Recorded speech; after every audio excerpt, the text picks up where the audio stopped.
Meu marido pediu o divórcio lavando morangos para outra. Concordei. No dia seguinte, ele descobriu que meus pais estavam falecidos. Eu estava deitada na mesa de cirurgia para um aborto espontâneo, quando meus pais sofreram um acidente de carro. Tinha acabado de perder o segundo filho que esperava de Diego Ramírez. No funeral dos meus pais, liguei para Diego várias vezes até que sua amiga de infância, Natália Pérez, atendeu com a voz impaciente. O Diego tá lavando morangos para mim. O que você quer? Abraçando a urna com as cinzas dos meus pais, com a expressão vazia, respondi. Nada. Só avisa o Diego que, quando terminar de comer os morangos, eu concordei com o divórcio. Estava sozinha quando levei os corpos dos meus pais para serem cremados, junto com o segundo filho que eu havia deliberadamente interrompido. O mesmo que concebi com meu marido, Diego Ramírez. Todos os meus parentes vivos neste mundo foram selados naquela pequena câmara de cremação, reduzidos a um punhado de cinzas. Mas já não importava mais. Eu também estava morrendo. Meus pais foram pessoas bondosas em vida, e muitos parentes e amigos compareceram ao funeral. A única pessoa ausente era quem deveria estar lá, meu marido, Diego Ramírez, o amigo mais próximo dos meus pais. Meu tio mencionou o nome de Diego e balançou a cabeça com raiva. Ele me olhou com olhos cheios de compaixão. Todos diziam coisas semelhantes. Os Gonzales foram bondosos a vida toda e, no fim, ajudaram a criar aquele ingrato do Diego Ramírez. Vestida de preto para o funeral, carreguei a urna enquanto caminhava até o local do enterro. O céu estava nublado. Meu abdômen inferior ainda doía levemente. Coloquei a mão sobre ele. Já havia abrigado 2 filhos não nascidos, mas, enfim, deixa pra lá. O pai deles não me amava, então, naturalmente, também não os amaria. O pulso que espiava pela manga estava seco, amarelado e emagrecido. Lembrei que o médico disse que eu só tinha mais 3 meses de vida. Nesses 3 meses, queria levar as cinzas dos meus pais e do bebê para ver o mundo uma última vez, sem Diego Ramírez. Peguei o celular e disquei o número que sabia de cor, repetidamente, sem resposta. Até que, na 13ª tentativa, finalmente atendeu. Mas quem falou foi a amiga de infância do Diego, Natália Pérez, com um tom manhoso e exigente. Chica, são 4 da manhã em Los Angeles agora. Antes eu teria chamado ela de vadia, histérica. Mas agora meu coração não sentia nada. Apenas disse calmamente. Preciso falar com o Diego sobre algo. Natália bufou friamente. Muito impaciente. O Diego tá lavando morangos pra mim. O que você... Antes que eu pudesse responder, ela zombou novamente. Você tá controlando demais ele, né? Acabamos de sair de uma reunião grande, e o Diego e eu estamos exaustos. O que você tem pra dizer? Diga logo pra mim. Fiquei em silêncio por um momento, olhando para a urna em meus braços, com a expressão vazia, e respondi. Nada. Só avisa o Diego que, quando terminar de comer os morangos, eu concordei com o divórcio. Desliguei sem esperar a resposta dela. Amei Diego Ramírez por 10 anos e estive casada com ele por 5, mas ainda assim não conseguia aquecer seu coração. Agora, estava escolhendo deixar ir. A próxima vez que recebi uma ligação de Diego Ramírez foi no dia seguinte. Estava organizando os pertences dos meus pais. Do outro lado da linha, o tom de Diego era cheio de desprezo. Araceli Gonzales, o que você tá aprontando agora? Já te disse várias vezes, essa viagem com a Natália é só para discutir negócios. Você fez a Natália chorar ontem à noite dizendo que queria se divorciar de mim por causa dela. A Natália chorou a noite toda. Você acha isso engraçado? Natália era realmente o xodó do Diego. Ele escolheu acreditar numa mentira tão esfarrapada.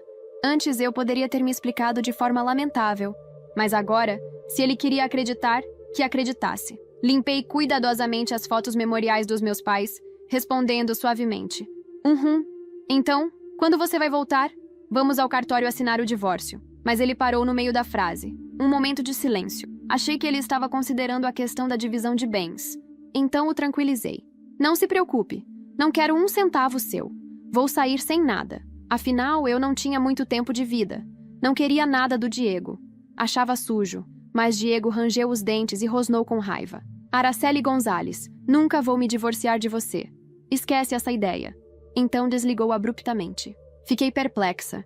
Antes de sair do país, ele havia dito palavras duras. Araceli Gonzales. Foi sua família que afastou a Natália naquela época. Você arruinou a chance de felicidade dela. Se continuar causando problemas assim, vamos nos divorciar. O motivo de ele ter dito coisas tão duras foi porque Natália havia quebrado a urna com as cinzas do meu primeiro filho. Eu a havia esbofeteado. Quando Diego ouviu a confusão e veio ver o que aconteceu, ao ver as cinzas no chão, mostrou apenas nojo. Natália explicou, chorando. Diego, eu não quis fazer isso. Me desculpa. Fiquei assustada. Ao ouvir isso, Diego me esbofeteou em nome da Natália. Com um tom cheio de repulsa, disse: já tá morto.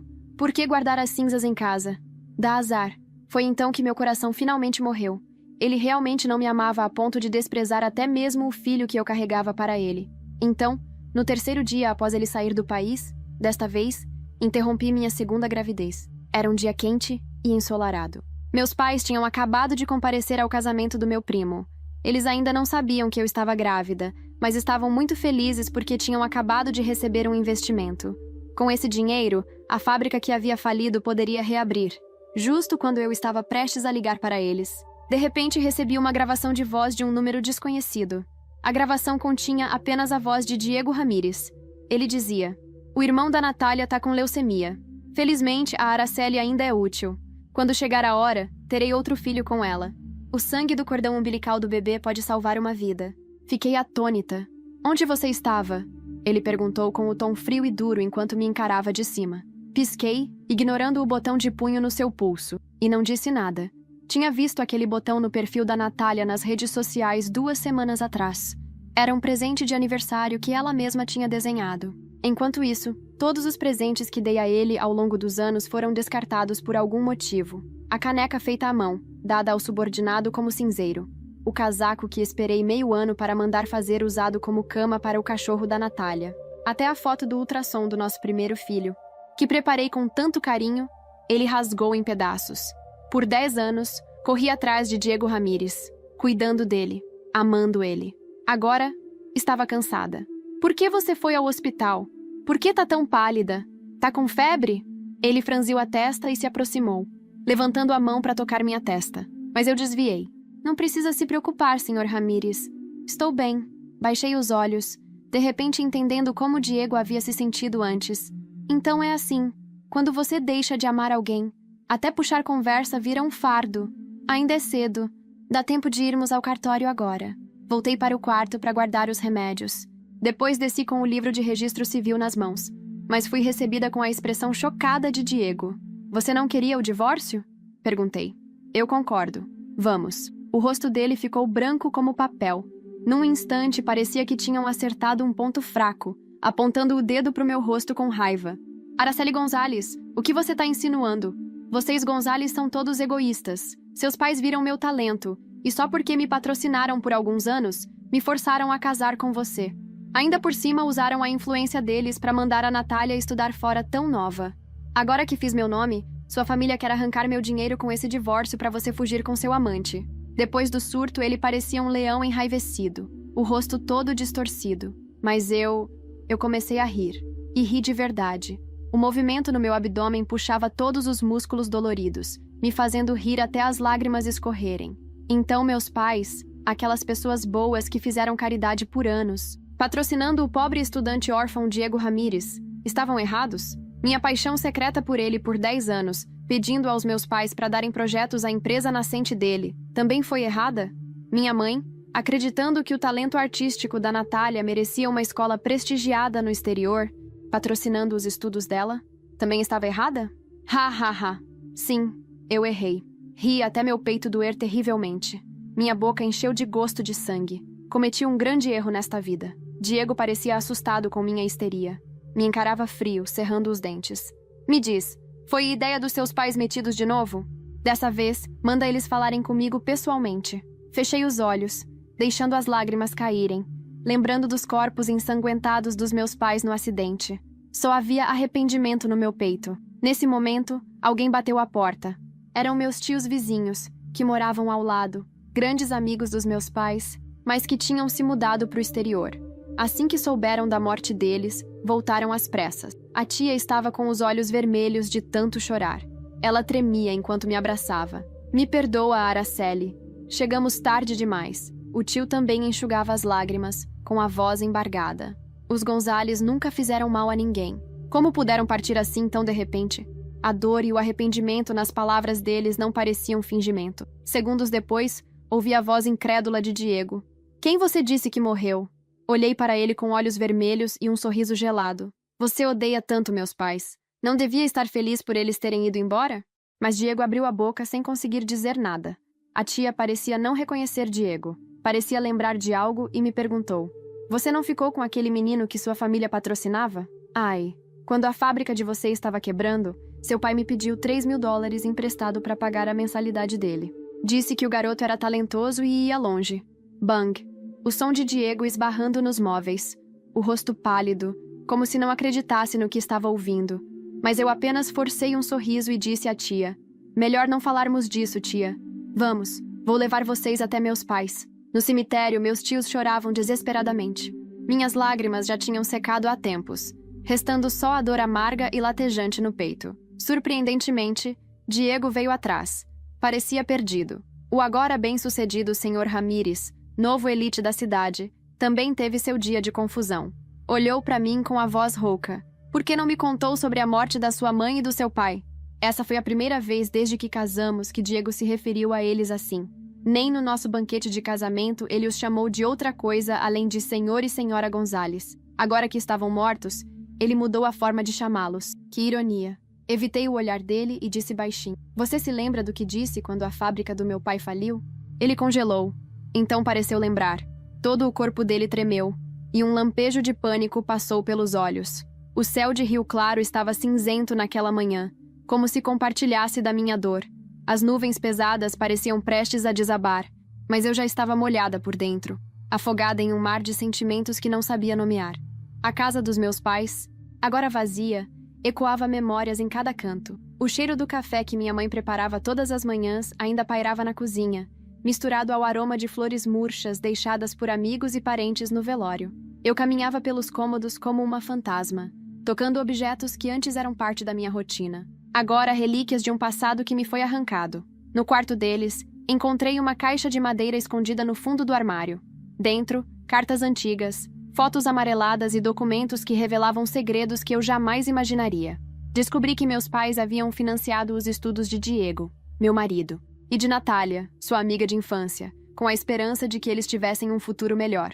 Eles acreditavam no potencial dos dois, investiram tempo, dinheiro e amor. Mas o que recebi em troca foi traição. Diego, o homem que jurei amar e honrar, estava lavando morangos para outra enquanto eu enterrava meus pais e chorava a perda do nosso filho. Natalia, a menina que meus pais acolheram como filha, agora ocupava o lugar que era meu. Senti uma raiva surda crescer dentro de mim, misturada à tristeza e ao desespero.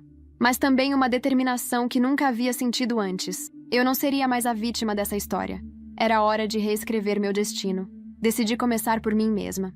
Procurei um médico para entender melhor minha condição de saúde. Descobri que, embora grave, minha doença não era terminal como eu pensava. Havia tratamento, havia esperança. Isso me deu forças para seguir em frente. Com o apoio de antigos amigos da família, comecei a reconstruir minha vida. Recuperei o prestígio social perdido e iniciei um projeto educacional em homenagem aos meus pais, oferecendo bolsas de estudo para jovens talentos que, como Diego um dia foi, precisavam de apoio. Mas minha sede de justiça não estava saciada. Descobri que Diego e Natália estavam envolvidos em esquemas de corrupção e lavagem de dinheiro. Com a ajuda de uma ex-amiga traída por Natália, coletei provas e as entreguei à imprensa e às autoridades. A queda deles foi rápida e dolorosa. Enquanto isso, reencontrei um velho amor da adolescência, agora viúvo, que sempre me admirou em silêncio. Ele me ofereceu apoio, carinho e uma nova perspectiva de vida. Juntos, começamos a construir uma nova história, baseada no respeito e no amor verdadeiro. Minha jornada de dor e superação se transformou em um livro que escrevi, contando minha história com nomes fictícios.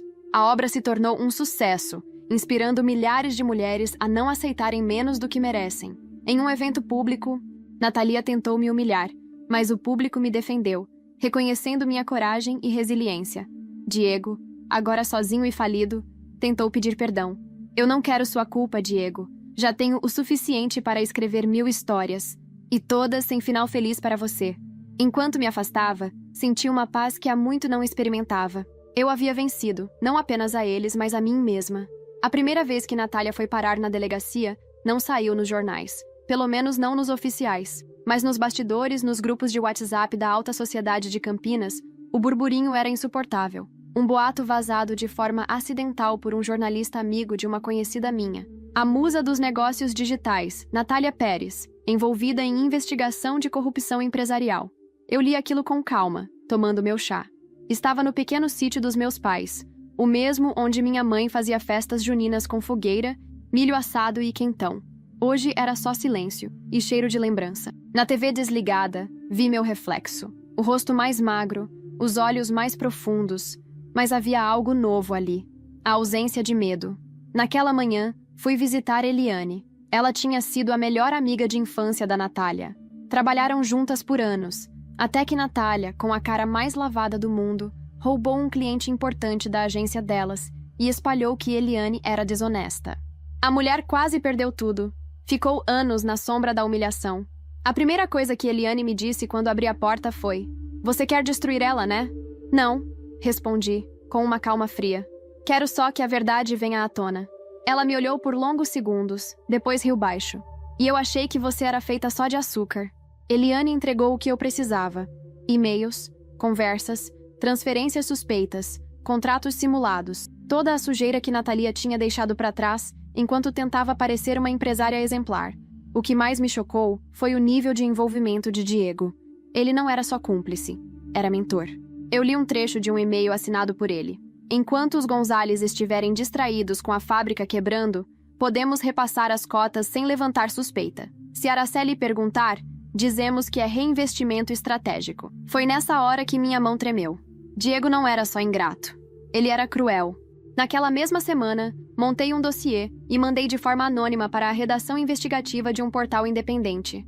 Em 3 dias, o escândalo estava no ar. Natália apareceu com uma cara de pânico na entrada da delegacia, tentando esconder o rosto dos fotógrafos. Diego não foi com ela. Estava fora do país, supostamente em viagem de negócios. Na verdade, tentando salvar contratos antes que tudo desmoronasse. À noite ele me ligou. Surpresa. "Araceli, você tá fazendo isso, né?" "Eu? Você e seus joguinhos.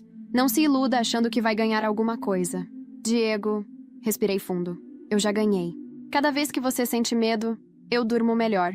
Ele ficou em silêncio, mas eu sabia que ele estava com ódio. E medo. No dia seguinte, a ex-secretária da empresa me procurou. Disse que queria se limpar.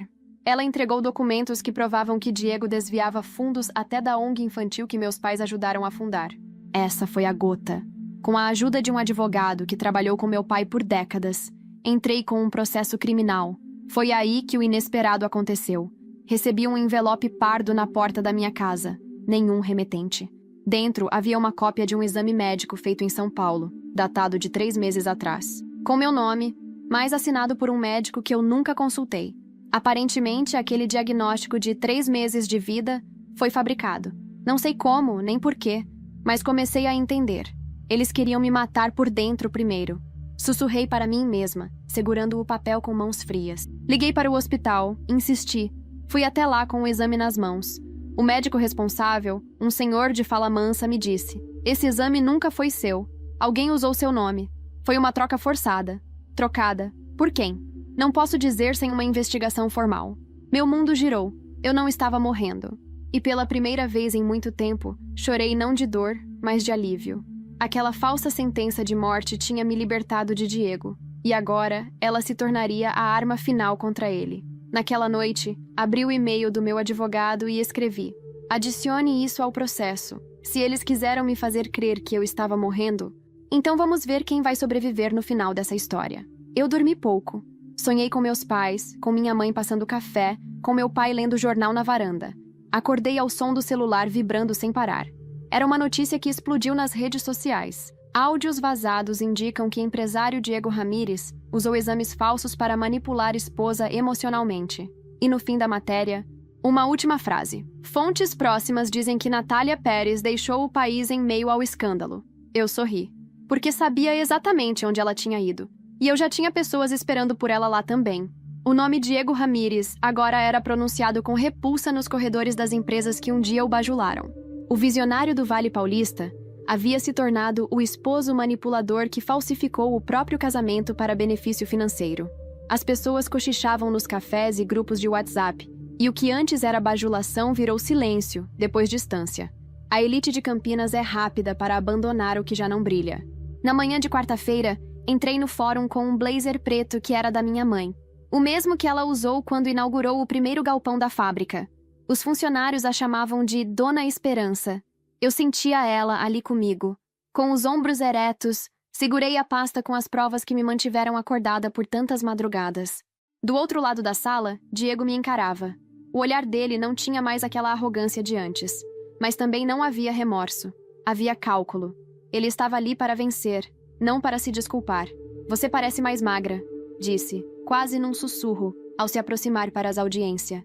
E você parece menor. Minha resposta saiu seca, direta. A juíza olhou os dois com atenção. Quando a promotora apresentou os áudios, Diego baixou a cabeça por um instante, o som da própria voz ecoando na sala. Quando chegar a hora, terei outro filho com ela. O sangue do cordão umbilical pode salvar uma vida. Natália não estava presente. Estava em Buenos Aires, alegando crise nervosa. Mas a verdade é que ela corria de mais um processo, esse vindo da própria família do irmão doente. Quando souberam da manipulação, romperam com ela. A mãe de Natália, uma senhora humilde de Piracicaba, deu uma entrevista dizendo que a filha se perdeu nos próprios espelhos. Nos dias que seguiram, comecei a receber mensagens de mulheres desconhecidas. Tinham histórias parecidas. Abandonos, manipulações, traições, algumas com prints, outras com vídeos. Eu não era a única, e Diego não era só meu monstro. Ele era um padrão disfarçado de homem bem-sucedido. Fundei um coletivo. Chamei de As que Ficaram de Pé. Era um grupo de apoio, mas também um espaço de denúncia, acolhimento e reconstrução. E cada vez que uma nova mulher aparecia ali, eu sentia que meus pais estariam orgulhosos. Foi numa dessas reuniões que uma senhora de olhos fundos me entregou um envelope. Achei que isso podia te interessar. Dentro, um contrato antigo assinado pelo meu pai. Um empréstimo de R$30 mil para Diego, feito 5 anos antes do casamento. O pagamento nunca foi feito. Diego não só não pagou, como depois exigiu parte da herança alegando compensação pelo apoio emocional dado à família. Aquilo foi a faísca final. Voltei ao fórum com novas provas, e dessa vez pedi uma revisão do inventário. O advogado de Diego tentou argumentar, mas era fraco. Agora até os próprios funcionários dele estavam pulando fora. Num dos dias do processo, encontrei com Diego no estacionamento. "Por que você está fazendo isso?" ele perguntou. Mas o tom era quase infantil, como se ainda esperasse que eu tivesse alguma centelha de amor por ele. "Porque você matou tudo o que havia de bom em mim, Diego. E agora, vou enterrar o que sobrou de você." Ele sorriu, mas foi um sorriso nervoso. "Você acha que as pessoas se importam? Elas vão esquecer. Sempre esquecem. Mas eu não esqueço. E eu não perdoo." E virei as costas, porque já não havia mais nada a dizer. Na semana seguinte, a juíza deu a sentença.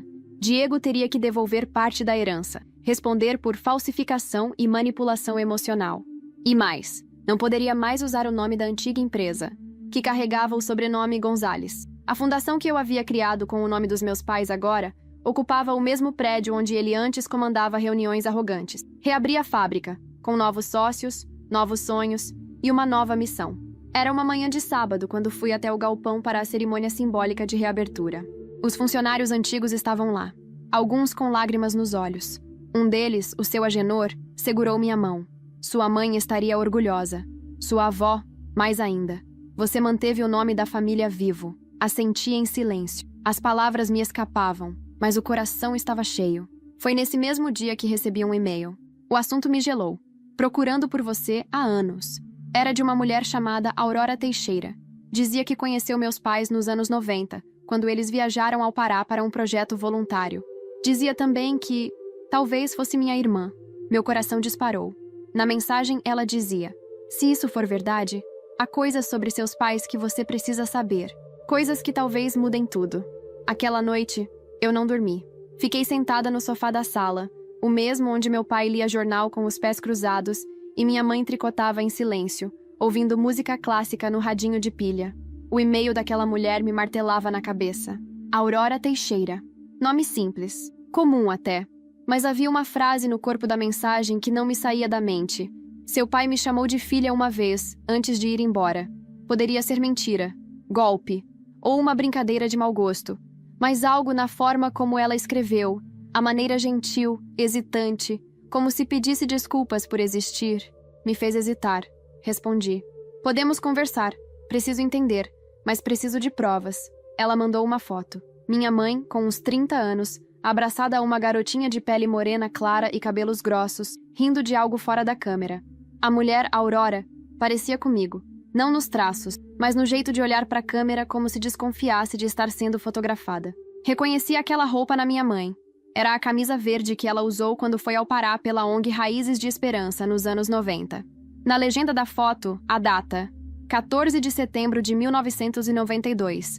Era real. Aurora me disse que cresceu num vilarejo em Altamira. Foi criada por uma mulher chamada Alzira, que sempre dizia que a menina era filha de coração da Dona do Sul.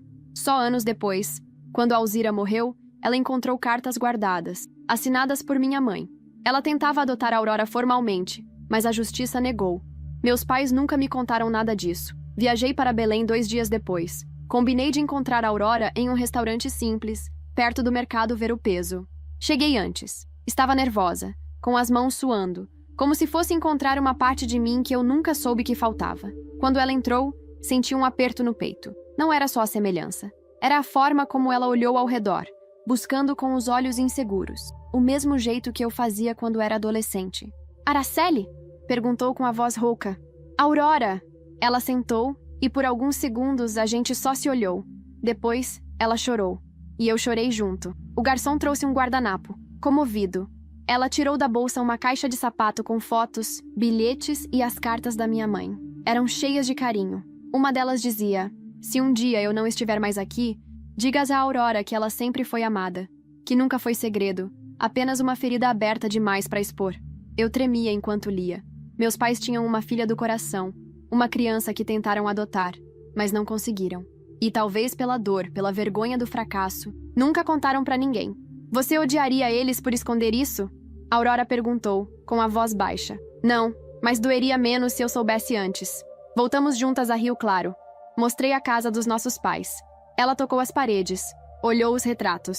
Chorei quando ela colocou flores no túmulo deles e murmurou: agora eu vim, Dona Cecília. Agora eu vim. A presença de Aurora mudou tudo. Me senti menos sozinha. Era como ter uma testemunha viva do amor dos meus pais. Uma herança emocional que ninguém podia roubar. Mas as mudanças não pararam aí. Poucos dias depois da chegada dela, meu advogado recebeu um comunicado oficial. Diego Ramírez estava recorrendo da decisão judicial. Pior, havia protocolado um documento alegando que Aurora era uma oportunista que forjou provas para fraudar o espólio da família Gonzalez. Ele estava disposto a tudo. Fiquei furiosa. Ele está acusando a Aurora de quê? Gritei com o papel na mão. Ele quer me ver sangrar até o último segundo, é isso? Ele quer que você perca o controle, disse Aurora, com serenidade. E não vamos dar isso para ele. Montamos uma defesa. Pela primeira vez, não estava sozinha. Aurora falava com firmeza nos depoimentos, mostrava as cartas, o DNA que fizemos voluntariamente para provar o parentesco parcial. Os juízes começaram a perceber quem era quem. Diego perdeu a segunda instância. E junto com ela, perdeu o último investidor que restava em sua nova empresa. O sócio que ele jurava fiel entregou provas de que ele adulterava números para tentar maquiar os lucros. Na sexta-feira, recebi uma ligação da minha antiga terapeuta. Araceli, vi seu nome nas notícias. Você tá bem? Melhor do que já estive. Ela riu, emocionada. Eu lembro do dia que você veio aqui dizendo que queria sumir. E hoje eu quero aparecer, em todos os lugares. Aquele mesmo dia, ao chegar em casa, encontrei um envelope branco na porta. Dessa vez, não tinha ameaças. Tinha uma única folha com letras miúdas. Um contrato antigo, de adoção. No rodapé, a assinatura do meu pai. E um nome que ninguém jamais mencionou. Afonso Ramírez. Meu estômago gelou. Era o nome do pai de Diego. E o que ele fazia num contrato de adoção ligado à minha irmã? O nome no contrato de adoção parecia brilhar em vermelho, como um alerta do destino. Afonso Ramírez. Fiquei parada na varanda da casa, o papel tremendo entre meus dedos. Aurora chegou minutos depois, trazendo 2 garrafinhas d'água do mercado da esquina. Parou no portão quando viu meu rosto. O que aconteceu? Meu pai. Não era só meu pai. Mostrei o documento. Aurora leu em silêncio, os olhos se estreitando a cada linha. O nome de Afonso Ramírez aparecia como declarante legal da tutela temporária de Aurora. Um papel que, em teoria, não fazia sentido algum.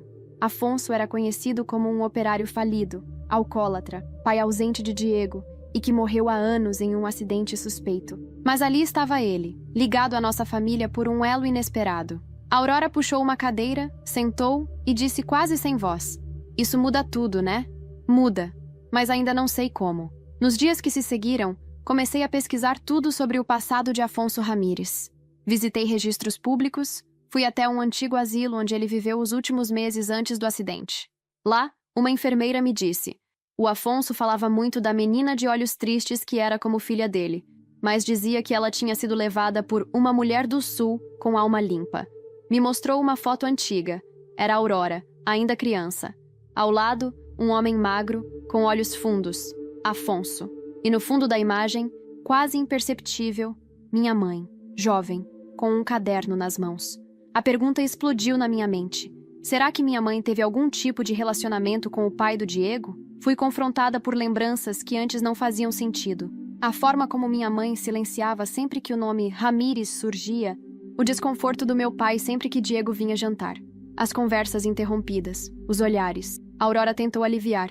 Talvez Afonso só tenha ajudado com os trâmites para minha guarda. Pode ter sido uma coincidência. Coincidências demais, Aurora. No fundo eu sabia. Havia algo sombrio ali, enterrado sob anos de silêncio, e eu precisava cavar. Com a ajuda de uma jornalista investigativa do grupo As que Ficaram de Pé, conseguimos o acesso a documentos de uma antiga ONG, onde meus pais, Afonso e a mãe do Diego, trabalharam juntos no início dos anos 90. Descobrimos que, durante 2 anos, Afonso e minha mãe estiveram envolvidos em um projeto que envolvia o acolhimento de crianças abandonadas. Um projeto que, posteriormente, teve verba desviada. A investigação apontava 2 responsáveis, Afonso Ramírez e Diego Ramírez, mesmo com apenas 15 anos na época, citado por ter sido usado como laranja em transferências bancárias em nome da mãe. Meus pais haviam tentado abafar aquilo. Para proteger as crianças. Para proteger a mim, era um quebra-cabeça de moralidades duvidosas. Naquela noite, fui até a antiga casa da família Ramírez, hoje desocupada. Entrei pela janela dos fundos, como já fiz tantas vezes quando namorava Diego escondido, ainda no ensino médio. Lá, entre papéis mofados, encontrei uma carta. Um bilhete que Afonso havia escrito e nunca enviou. Cecília, sei que falhei. Nunca fui o homem que você merecia. Mas ver você cuidando daquela menina como se fosse sua, foi o único momento de paz da minha vida. Se um dia você me perdoar, estarei no lugar onde deixamos a alma escondida, sob o ipê. Corri até o sítio da família. O ipê amarelo ainda estava lá, atrás do galpão antigo. Cavei com as mãos, com uma pá improvisada, até encontrar uma caixa de madeira. Dentro, uma pasta. E dentro dela, fotos, correspondência e um diário da minha mãe. Páginas amareladas onde ela escrevia sobre o peso de carregar tantas responsabilidades, sobre amar 2 crianças que nunca puderam ser oficialmente suas. E ali, entre as anotações, um trecho. Se Diego souber o que Afonso fez com os documentos, ele nos destruirá. O menino já carrega o ódio do pai. Temo que um dia ele use isso contra nós, contra minha filha. Aquilo me tirou o ar. Diego sabia, desde sempre. Talvez desde antes do casamento. Talvez tenha se casado comigo para proteger os segredos. Ou pior, para usar isso como moeda de chantagem no futuro. No domingo, convoquei uma reunião do coletivo. Mostrei as provas, as fotos, as conexões. Disse tudo. E uma das mulheres que participava, uma promotora aposentada, me disse: você não está apenas enfrentando um homem. Você está desenterrando uma rede de omissão, culpa e poder que durou décadas. Na segunda-feira, fui chamada para depor em uma nova investigação. Dessa vez, com foco em crimes históricos envolvendo ONGs e projetos sociais. Diego seria convocado como testemunha, ou réu. Mas antes disso, recebi uma mensagem dele. Precisamos conversar, em pessoa. Respondi apenas, local e hora. Ele marcou no mesmo restaurante onde me pediu em casamento, há anos. Fui com a Aurora. Sentamos à mesa antes dele chegar, e quando ele apareceu, não estava com raiva. Estava assustado. Vocês não sabem o que estão mexendo. Sabemos, Diego. E agora o mundo também vai saber. Ele puxou a cadeira. Sentou devagar. Eu nunca quis que isso fosse assim. Não queria? Aurora sussurrou. Então por que passou a vida inteira mentindo? Ele respirou fundo. Fechou os olhos. Porque se a verdade viesse à tona, não sobraria nada. Ainda dá tempo de contar, falei. Ou vai esperar que a polícia conte por você? Diego nos olhou, as mãos tremendo. Tem algo que vocês não sabem. Algo que ninguém sabe. O quê? Ele engoliu seco. A mão foi até o bolso do paletó. Tirou um envelope. Essa é a certidão de nascimento original da Aurora. E o nome que consta como pai não é o que vocês estão esperando. Entregou o envelope. E antes de irmos embora, completou. Se abrirem isso, nada nunca mais será o mesmo. Eu segurei o envelope nas mãos por 2 dias. Ficava encarando aquela borda colada, com medo do que viria depois. À noite, deixava em cima do criado mudo. Pela manhã, o carregava de um lado para o outro como se fosse parte de mim. Era estranho pensar que um pedaço de papel tinha o poder de virar meu mundo do avesso. De novo. Foi a Aurora quem, com paciência, me disse: se você não abrir, vai carregar essa dúvida para sempre. E pior, vai dar a ele o poder de continuar te controlando. Ela estava certa. Na manhã de sexta-feira, abri. As mãos tremiam. Nome da criança: Aurora Teixeira Gonzalez. Nome da mãe: Cecília Gonçalves Gonzalez. Nome do pai: Diego A. Ramírez. Meu coração parou. Olhei de novo. Não era possível. Não, não pode ser. Murmurei, sentando no chão da sala, o papel caindo no meu colo como chumbo. Diego era pai da Aurora? Mas como? Corri até o escritório. Peguei o diário da minha mãe, li cada página. E lá estava. Não tive coragem de contar a Aurora. Diego era jovem. Tinha apenas 16 anos. Nunca soube o que aconteceu naquela noite depois da briga com o pai. Ela nasceu meses depois. Escrevo isso sabendo que a verdade pode destruir minha filha. Mas não quero levar esse peso pro túmulo. O mundo girava. Aurora era filha de Diego. Minha meia-irmã, filha do meu marido. Fui até o quarto dela.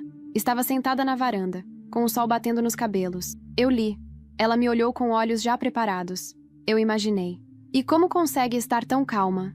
Porque eu vivi minha vida toda tentando entender porque nunca me senti completa. Agora entendo, mas também sei quem me criou. Quem tentou me proteger. E isso é o que me define. Ela segurou minha mão. Não choramos, nem gritamos. Estávamos exaustas demais para isso. E maduras demais para deixar que o ódio definisse o final.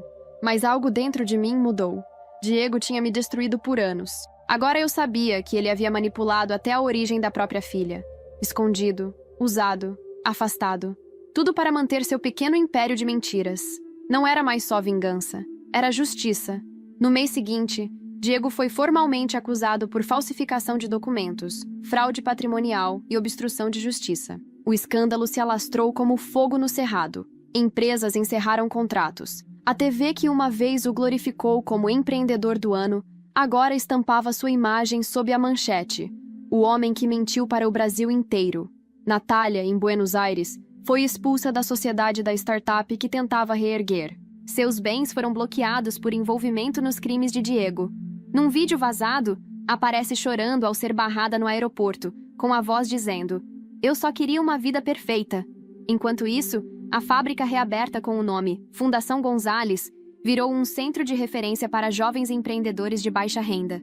Os funcionários que um dia trabalharam com meus pais voltaram. As máquinas funcionavam. Os corredores se encheram de vozes novamente. E eu? Eu publiquei meu livro. Os que ficaram em silêncio. Não era só minha história. Era um grito coletivo das mulheres que foram caladas, enganadas, apagadas. Ele se espalhou pelas redes, virou debate em podcasts, clubes de leitura, escolas. Numa das noites de autógrafo, um homem apareceu na fila. Alto, barba bem feita, sorriso tímido. "Você lembra de mim?" disse com voz macia. Hugo era o antigo amigo de faculdade, o único que nunca zombou da minha dedicação a Diego, que sempre me olhou como se quisesse me ver inteira. "Li seu livro 3 vezes", disse-me entregando uma cópia gasta. "E todas as vezes chorei nos mesmos capítulos. Você nunca gostou do Diego, né? Eu gostava de você. E não queria te ver apagando por causa de alguém que não sabia acender." Rimos. Pela primeira vez em muito tempo, um riso leve. Hugo passou a frequentar os eventos da fundação. Aos poucos, a presença dele foi deixando de ser casual. Eu percebia nos gestos, o café na temperatura certa, o silêncio respeitoso nos dias que eu só queria respirar. Não nos apaixonamos rápido, mas nos reconhecemos. E talvez isso seja mais valioso. Aurora hoje comanda a frente educacional da fundação. Mora ao lado da minha casa, com um cachorro barulhento e planos de adotar uma menina chamada Isadora. E Diego?